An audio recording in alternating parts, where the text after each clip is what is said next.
benshi muramuzi abandi baramubarirwa byinshi wamenya kuri Beata wamaye ku ndirimbo Azabatsinda Kagame yahimbiye umukuru w'igihugu. Hano nje kubakorera ikijyaho gitoya ushobora kwamenyamo amateka yaranze ubuzima bwe kuva akivuka kugeza uyu munsi. Njye tubana nitwa Tuyisenge, iyi ni Raji TV Rwanda.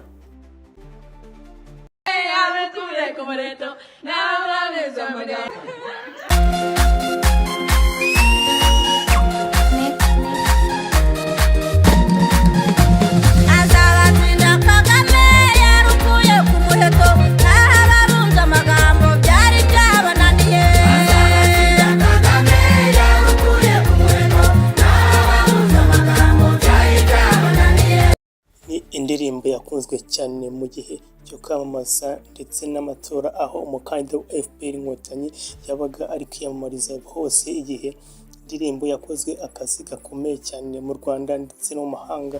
Ese ni gute uyu mukobwa wari utazwi yakoze indirimbo igahatana ibyamamare harimo nka Ongera ya Bruce Melody ndetse na Bwiza, ikipe itsinda Nsengiyumva? Indirimbo yakozwe muri 2017 ni gute yaje kwamamara muri 2024?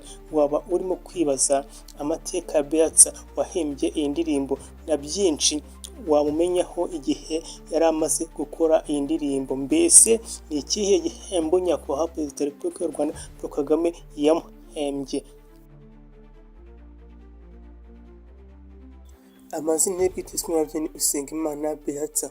Yavukiye mu karere ka Kamonyi, umurenge wa Rwimiyaga, akagari ka Kageyo. Yavutse mu mwaka w'igihumbi kimwe magana cyenda 1944. Beata igihe yari afite imyaka 10 yisanze mu gihugu cya Congo mu gihe Jenoside yakorewe Abatutsi yabaga mu mwaka w'igihumbi kimwe magana cyenda 1994. Beata wari warahungiye mu gihugu cya Congo nta muntu n'umwe bari baracyanye yari azi, ahubwo yabonaga abantu benshi batandukanye maze akabona atazi aho barimo barajya ndetse n'aho bava, bityo mu kubibona maze bikamutera ubwoba cyane maze agakomeza kujyana nabo. Icyo gihe yarakomeje aragenda ananiwe cyane ndetse anashonje, maze aragenda ahantu hari urutoki maze araharyama kuko n'andi mahitamo yari afite. Maze nyir'urutoki yaje kuza kuhagera ahasanga uwo mwana araharyamye maze ahitamo kumujyana iwabo, aramugabura ndetse ahitamo kuba amurera kugira ngo iminsi ibe yicuma. Gusa akimara kumugeza mu rugo uwo mwana yararwaye cyane araremba, ubundi umugabo wamureraga ahitamo kumujyana ku ihema riri mu nzu ryari hafi aho ngaho. Abaganga ba Croix Rouge kugira ngo bamuvure, nuko ubundi baramuvura maze amaze gukira nyuma baza gufata umwanzuro w'uko uwo mukobwa adakomeza kwirwa n'uwo mugabo. Kubera ko atari uwo mu gihugu cya Congo, bahise bafata umwanzuro wo kumujyana mu kigo kirera imfubyi kugira ngo bazabashe kuba bamuhuza n'ababyeyi be nibo bakiriho. Icyo gihe yahise atangira ishuri ageze mu mwaka wa 4 hifashishijwe amafoto yafotowe na Beata yagiye afatwa.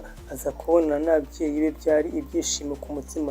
Yahise asanga ababyeyi be mu Rwanda. Beata yahageze afite imyaka 14. Yaje gukomeza amashuri aho yagiye gutangira mu mwaka wa mbere mu mashuri abanza, mu gihe mu gihugu cya Congo yari ageze mu mwaka wa 4. Biza inyuma uyu mukobwa Beata yaje guhagarika ishuri mu mwaka wa 2003 ubwo yarageze mu mwaka wa 6 amashuri abanza ahitamo guhagarika kwiga kubera gutsindwa. Usengimana Beata yakuzengamo impano yo kuririmba, ibyo rero byatumye yisanga mu itorero ry'iwabo Gashyikirwa Nyamiyaga.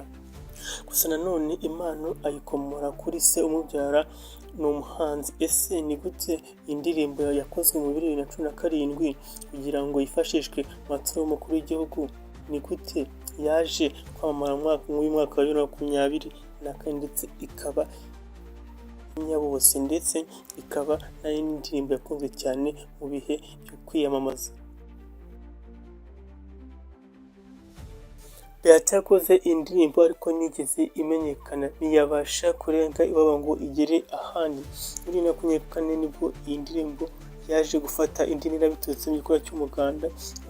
Umunyamabanga nshingwabikorwa w'umurenge wa Rwimiyaga aho uyu mugore akomoka yafashe amashusho abari bitabiriye umuganda barimo barayibyina. Nyuma y'aya mashusho yaje guhabwa umunyamakuru Munyaneza Theogene ayasakaza ku rubuga nkoranyambaga ahereye ku rubuga rwa X. Abantu barayikunda imaze gufatwa amajwi na Beatha. Igikundiro cyayo cyatumye hafatwa umwanzuro wo kuyisubiramo n'abandi bahanzi nyarwanda harimo Butera Knowless, Bwiza, King James ndetse na Bushali, maze bayiririmbamo. Ibyo bikaba byarayongereye igikundiro maze bigatuma imenyekana ku buryo bwisumbuyeho. Mu buzima busanzwe Beatha ni umugore utunzwe n'ubuhinzi, abayeho mu buzima butoroshye ndetse yibereye n'ahantu hatuje. Ni umugore ufite umugabo n'abana batatu, gusa umugabo we ntabwo bakaba batabana kubera ko yaje gufungwa mu mwaka wa 2023.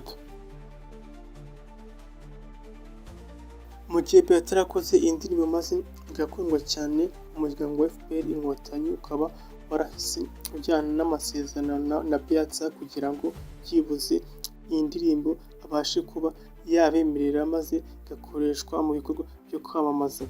Murakoze cyane, nanga ducije ikiganiro cyacu, tuzakomezanye ubutaha.